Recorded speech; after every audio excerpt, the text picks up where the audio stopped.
Hi, everyone. Welcome to the next episode in Joseph's Fireside Chat series. I am very excited to be joined here today by Teodora from the dating app Bumble that some of you may have used. Teodora is the global head of privacy at Bumble, and I've had the pleasure of working with her for a couple of years, I guess, now, Teodora. Thanks for joining us. Thank you, Sam, for the opportunity. Yeah, it's really exciting. So, Teodora, for people who don't know you or don't know Bumble, can you tell us a bit about you and your role? Of course, yeah. Well, Bumble, we are a dating app, but more than that, we also have our BFF app, which is catering to friends, and we have, the friendship and also like relationship piece with officials. So we want to see like basically we're in the business of kind connections, as we say. Nice. To summarize it, and yeah, hopefully some of you are using it. If you have any feedback, please shoot it. We're our way. We're always happy to get it. In terms of my role, as you can imagine, as a dating app, we have a lot of data. And so my job is to make sure that we do what we do with data right, and in the right way. It's a very exciting role, also because, as in any tech company, everything moves very fast, but also because of the large amount of data and because of our teams who are so passionate. And we have this incredible data science team that are thinking, on the go and constantly coming up with new ideas, which are fantastic challenges from a privacy point of view to tackle. Cool. That sounds really exciting. I love that idea of kind connection as well. It's very good. Thank Very you. good. I didn't come Um, up with that, but yes, I do. I do identify with it. yeah, I feel like the Bumble team, like everyone who I've worked with, kind of lives that value. So yeah, it's nice to see it permeate throughout the organization. Um, so we're seeing at Joseph a lot of tech pop up, particularly in the regulatory space at the moment. I mean, as you know, you work in privacy in a global tech company, and we're seeing an explosion of regulations in the privacy space across the world. I think Chile is the latest one to add a privacy regulation to the list. In the US last year, there were 6 new privacy regimes alone, I think. So just this incredible, almost exponential increase in complexity. What we're seeing with a lot of our customers, including Bumble, is you're bringing tech into the space to help you combat that challenge. Can you tell me a little bit about that? What role do you see tech playing in helping companies stay compliant? I think that we should be doing more. If you ask me, we have been using Joseph from a privacy perspective, but we have been trying to bring more of legal in to the mix. So in the blacksmith's house, all knives are wooden. Basically, in a tech company, we are not using enough tech when it comes to internal, I compliance. get it. I get it. So a lot of resource and a lot of our brilliant data scientists and engineers, obviously all their focus is going to our users and the B2C space. And internally, we have so much demand, and we can automate so much more and, innovate so much more than what we're doing.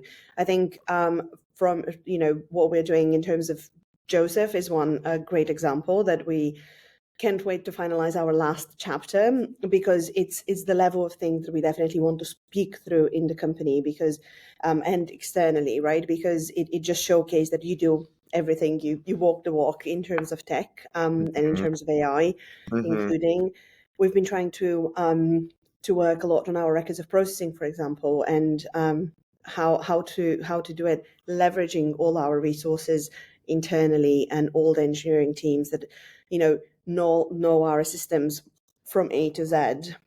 So we're kind of not leveraging that knowledge that they have. So we've been actually internally building some tools to ensure that we do that. So I think we have a lot to do. I definitely think that there's a lot of room of improvement on our end, but also I'm hopeful that this would lead us in a great space. I think that by automating and putting tech, it in terms of legal compliance, it allows you to actually focus on the in-depth analysis rather than filling out a spreadsheet, Mm. as I was saying earlier, is just, nobody likes filling out a spreadsheet in answers. So why not give us ourselves as privacy professionals a nicer way of answering those questions, which would allow us to actually dig deeper into the legal question at hand and not be, oh no, yet another tedious compliance question. Mm-hmm. That's really interesting because the way I always think about using automation takes away that lower level work to free up space for you Mhm. to do the analysis, as you call it. But as well, when you're really in the weeds on something and like you're looking at all the little bits, it can be hard even to get perspective. So when you were Mhm. talking then, I sort of had the thought that it's not just about time, it's also about that perspective as well. Absolutely, yeah, Mm. and I feel like from legal team's perspective, we always think of how do we make it cool for the business, and how Mhm. would they do it, but we don't stop and think about ourselves and be like, well, how do we make it cool for us? This would definitely make us faster, more efficient, and definitely, yeah, in terms of bigger picture, better lawyers. That's great. I mean, that perspective, right? How do we make it cool? How do we make privacy cool? I think is such an important question. Yeah. Because Yeah. everybody wants the cool stuff. And I personally think privacy is fantastic and so cool, but because I do know that not everybody's like me, I have to show people. Yeah. I also think privacy is very cool. Like the GDPR is amazing, right? Like what an amazing piece of legislation. I think it has a lot of flaws, and It has but flaws, yes, what for I sure. think is amazing about GDPR for me is the fact that it sets standards, and it makes people, its principles are not new; they were there, all the data protection principles are there, but it's just because of you know potential fines and because of regulatory enforcement and how people started thinking about it, it did set the tone for not only like we're seeing this ripple effect. Which I think is very, very beneficial.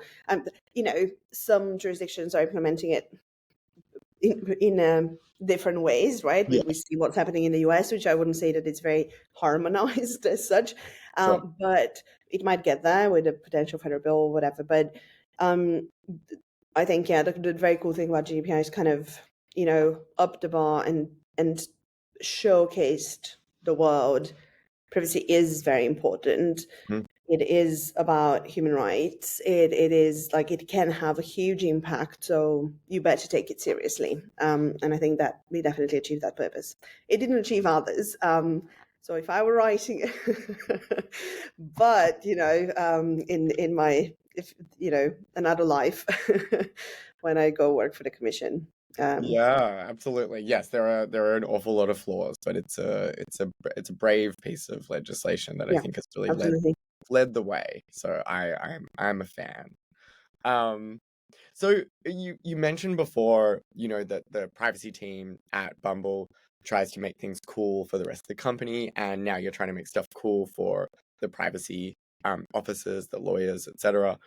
What drives your approach to innovation at Bumble? How do you think about it? That's interesting thought. I wouldn't say. I mean, maybe this is something that any tech company has, but I think it's a must have. Like you don't even think about innovation because that's the only way that you can survive. So it's kind of in your DNA, and it has to be because if it's not, you just don't keep up with your competitors and everything that's happening. So it's kind of innovation has this like ring of of an add-on, and I think that it shouldn't be this way when it is, and certainly in terms of Bumble, it's kind of woven through, especially as I mentioned, within our data science teams, engineers that data scientists and engineers, they're so all that they think about is what can be done better next. So yeah. I love that answer. I love that answer, right? Like I was speaking to someone the other day, and they were saying, um, like the innovation teams are great at sort of kicking things off, but if something stays there for too long in the innovation team, it means it's going to die out because Yeah. it has to be deeply embedded in the business as usual functions of the organization Yep. or, your day-to-day way of working. So I love that a lot. Yeah. Gen AI wouldn't be a tech interview without talking about generative AI. What are your thoughts on Gen AI and how you might be implementing that in the future? Absolutely. I mean, we wouldn't be a tech company if we didn't think about Gen AI either. There's a very fine line, right? The way that you would approach Gen AI towards any users, really, not only ours, because, well, especially in our context, we do talk about authenticity, and we do talk to what extent we want to weave it through.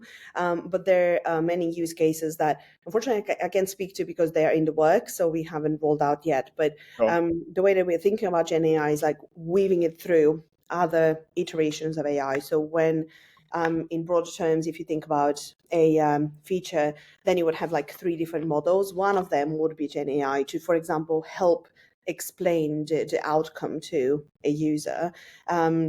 And the other ones would still be an artificial intelligence model building through and actually doing what the feature, say, does. So I think Gen AI is definitely like not a hype. It is here to stay, and maybe not in the way I think the hype is not in Gen AI itself. For me, the true innovation of Gen AI, it's kind of like added a piece that was missing. So it's not Gen AI itself. So in terms of, ChatGPT as such is not as useful as having a, search engine together with ChatGPT where you can actually do everything together. So the search engine was already there. Now we add on the Gen AI function to it. Well, then you have your personal assistant in your pocket, right? So I find it very exciting. I love technology. Like literally, just technology makes me tick. There's something about it. I just want the latest thing that makes me tick. But and I see a lot of things changing in the future in terms of applications and everything that's happening in that way. So Gen AI would complement a lot of fantastic ways, be it in terms of explanation or help or whatever. But there is always that limit, right? Anybody who's played around, you always have the hallucination. You can never let it on its own. So I don't want to get into general artificial intelligence and all that, because that's a very different philosophical topic and what we Maybe for think next will time. happen. Yes, yeah. Let's table more time for that. Yeah. No, But yeah. that's fascinating. I think we're seeing similar patterns, right, at Josef and across the customers that I'm working with, where I think in the early days of Gen AI, people were just standing up a little GPT or playing around on Chat GPT, and that was Gen AI. And now the thinking has progressed to a much more sophisticated place, which aligns really nicely with, I think, what you just said, which is building it into existing tools, existing solutions to dial them up and to make them perform at a higher level. Yeah. It's fun. It's fun times. What's been your biggest lesson when implementing tech in the legal or compliance space? I would say not to give up. There's a lot that I don't know if maybe because lawyers and how lawyers think, or maybe it's me, but in terms of impatience, right? Like you expect things to happen straight away, and sometimes, often, in fact, with implementing new technology, it takes longer to implement than if you lose focus. So it's kind of dawn, despair, and would be lesson, and also remember everything the time that you're saving in the future and that you're optimizing and how much better it will be. Because when you're in the weeds and trying to implement a solution, it takes a lot of time. When you're thinking, well, I would be finished with this analysis 5 times over if I would have done it like this one time. So while building it, I think it's important to persist, because then when you do get to the result, and every time I have gotten to a result, it's been incredible. And I mean, our iteration of like the internal version of Josef is an example. When it did work at the end, after all the all the decision tree making that we've put into it, it just felt so amazing, and it was like, okay, this was definitely, the effort was definitely worth it.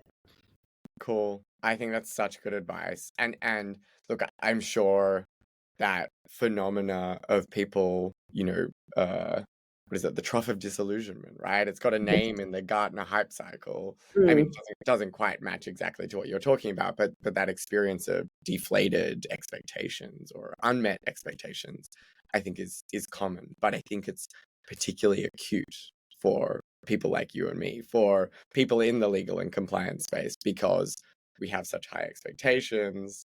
We're all A-type personalities. We all think that we can do everything immediately. And suddenly, when you're not fully in control, as we're not with tech, right? You're not fully in control anymore. That can be a very uncomfortable space for us. control. Yes, that's a very good point. Yeah, Mm, I didn't think mm, of that angle. yeah, Absolutely. you're Yeah. relying on other people. You have to trust in the technology. You have to trust in little fixes, and you have to get comfortable with imperfection, which is Yeah. not something that we love. Yeah, definitely not. Um, but I'm so glad you mentioned the tool that you've been building at Bumble. Like, it's a very, very sophisticated series of tools ultimately that helps you do work in the privacy space. I realized we didn't do a description of what it was. What can you tell the audience, like, broadly what it does and why you built it? Absolutely. Yeah. So we needed a way to streamline how the business is actually coming to us with answering all the privacy questions that we would have. So it all started with the need of having a data protection impact assessment, right? And you would have to have Hmm. a set of questions. We since then kind of broadened the scope because, sky's the limit. And we thought that actually we would be collecting that information from anyone that does anything with personal data, be it new purpose, existing one and changing it, new personal data, etc. And so the scope kind of expanded. So once the business fills out a form that is, all beautifully caveated, as Josef Co does. So it basically does it very easy for the business to fill out the bits and pieces that actually they need to answer, so they don't have to go through a lengthy questionnaire that is like only 1/3 applicable to them Hmm. because of their use case. So for example, if you are in your HR department, then you wouldn't be talking about users data, and all the use cases of when the purposes for which the data would be used would be incredibly different if you're talking about your users data, and the data scientist filling out that form, right? So this was the first step, which was quite straightforward compared to the second step, which is then we thought, okay, well, this looks cool. Why are we doing it cool for the business and not for us? Hmm. And this is when we kind of flipped it. So this was called Privacy Star. It does stand for very complicated, like a strategic privacy analysis, something like that. And then on the other side is Privacy Planet, which is basically where once that input has been provided to the business, it automatically fills out that information into into the planet section, where depending on the answers that you're giving as a privacy professional, then it would actually generate the questions of a data protection impact assessment if it is high risk to the rights and freedom of the individual, or it would generate a question for legitimate interest. For example, if you've chosen that your legal basis is legitimate interest. And so you don't have to answer yet another form in a separate form of a DPAA or an LLA one. You don't have to go and find it. You don't need a log. Everything will be seamlessly there. So that's, early stages. We're keen on finalizing and having everything done, but we're almost there and very excited. Cool. That's so exciting. And and I think what's great about that, I mean, two things stand out, right? One is the iterative approach that you've taken. You first built the form for the business to come and fill it in, and then you thought, hold on, we could like make this an end-to-end solution and bring the other part, the second part, internal to the privacy team. So I love that way of building automation tools and connecting them together. Um, and the other one that stands out to me is building tools for your audience. So Mm. the business comes, you're not saying do a privacy impact assessment. You're saying, tell me about how you want to use data. And then Mhm. that is feeding into a tool that interfaces with your privacy team. And that is where they start to answer questions about legitimate interest or, the privacy impact Exactly. assessment. Yeah. So, I feel like often when people build legal tech or compliance tech, they are building it the business doesn't quite understand why it's important. Yeah. But it sounds like you've really made it relevant for them and then relevant for your team once it And passes through. also just even breaking it down to like give them the information that, give them only the information that they need, Hmm. because and even in terms of system, like where is data stored, we can present to somebody from the HR department in terms of storage of the data to only the systems where we would store employee data versus the system. So there is less, you remove a lot of the human error as well. And more importantly, in the legal side of things, in the planet, what I really love about that iteration, despite of like making it, everything else and more efficient, etc., it removes that subjectivity that, undoubtedly, no matter how good of a lawyer it is, you are a human with certain perspective. And so the more broken down the questions are, and the more help you're getting in terms of like visually representing and putting all of it together, the less likely you are to actually give substantially different advice from a colleague of yours. Hmm. Absolutely. And I know we're over time, but just one final thought as you're talking, right? That as well. I mean, it's important in everything, but particularly compliance, right? Because you need to be able to report back on how decisions were made if you ever get audited or something ever happens. Exactly. And also you don't want the moment that, my whole thing is like I don't want to be irreplaceable, and nobody really should be. You're doing your job when you are actually very easily replaceable, right? And it very often happens that we change, as people change, then the approach changes as well. Well, it should be actually a company decision and a company approach. Then as much as you can eliminate, and not eliminate creativity or all that, like it's just basically more objective, that Hmm. you allow the lawyer filling out whatever they need to be as objective as they can while giving their legal advice, which is not an easy task. So No, it's not. No, it's not. That is such a great note to end on. You're doing your job well when you make yourself replaceable. It's a perfect line, Theodora. Um, I'm gonna let you leave because I've kept you very long over time. I was too fascinated with the conversation. Theodora, thank you so much for joining me today, and I can't wait to see what the Bumble privacy team builds next. thank you so much, Sam.